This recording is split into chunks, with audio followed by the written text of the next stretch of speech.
Hey y'all, it's Sexuality Empowerment Coach Heather Elizabeth here, and guess what?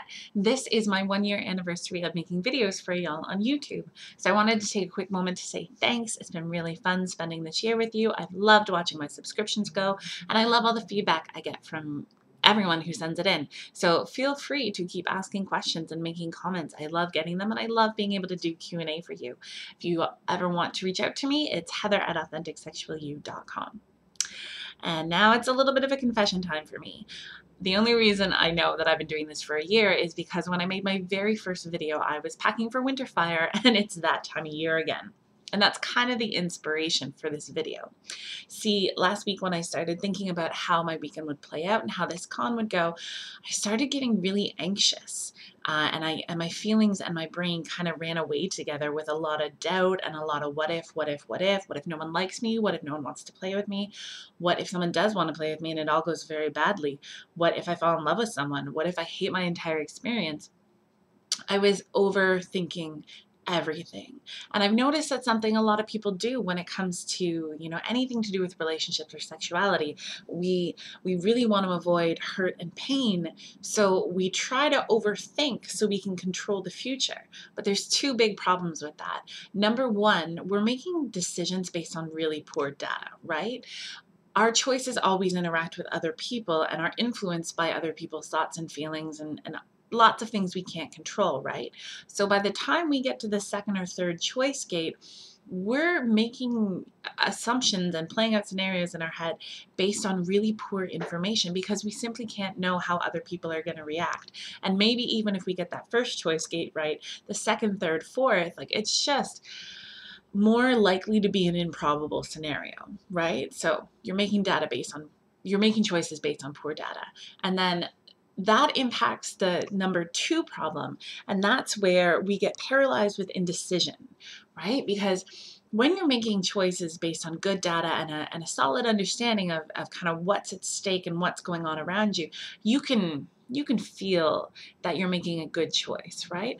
When you're making choices based on poor data, not a lot of information, and you're doing a lot of guessing, and it's not necessarily guessing that's founded in good principle, it's hard to trust that decision, right? So you wind up being a little bit paranoid with indecision because you have no good options. It's all kind of a guess. It's all kind of a crapshoot. So what I actually propose to people going through this is that they stop overthinking things and start doing some deep thinking about things. And what I mean when I say deep thinking is getting clear on how you're going to know that this is a good choice for you. What are your hallmarkers of making a good choice? What are your hallmarkers of being a bad choice? How are you going to feel in your body, or what is your brain going to tell you about what's a good choice versus a bad choice?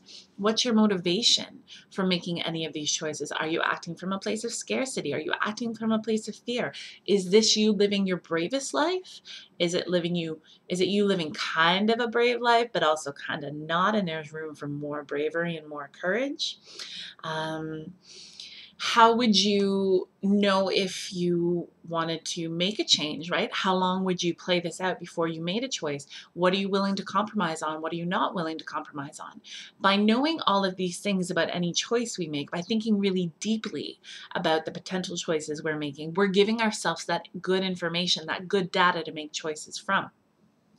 So how this actually plays out in day-to-day life for me, and what I recommend to the clients that I work with, is to do this deep thinking. So for me this weekend or next weekend in terms of winter fire, I'm going to take some prep time right now to daydream about all the possible things that I could want. And I'm going to leave my space open for possibility, because this right now is all happening in my head, right? It doesn't matter what anyone else thinks. It doesn't matter who's going to buy in and who's not going to buy in, because this is all fantasy at the moment, okay?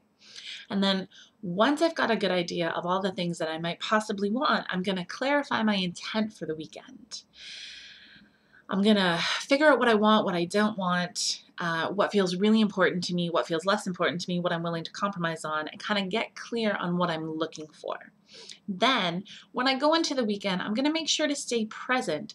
And instead of doing that running away, overthinking, I'm going to make choices as they come up and tweak as necessary. See, as much as a control freak like me would love to control the future and ensure that I never get hurt and I always make the best decision for the best outcome, it's not realistic. And trying to do that is gonna leave me swimming in doubt. It's gonna leave me in paralysis of decision, and I'm gonna get nowhere. So instead, I'm gonna do those things. I'm gonna think deeply. I'm gonna consider possibilities. I'm gonna clarify my intent, and then I'm gonna live in the moment and make choices based on the data coming my way. So have a great weekend. I would love to hear if anybody's willing to try this on for themselves and see how it works for them. And also, I look forward to another year of YouTube videos. Bye.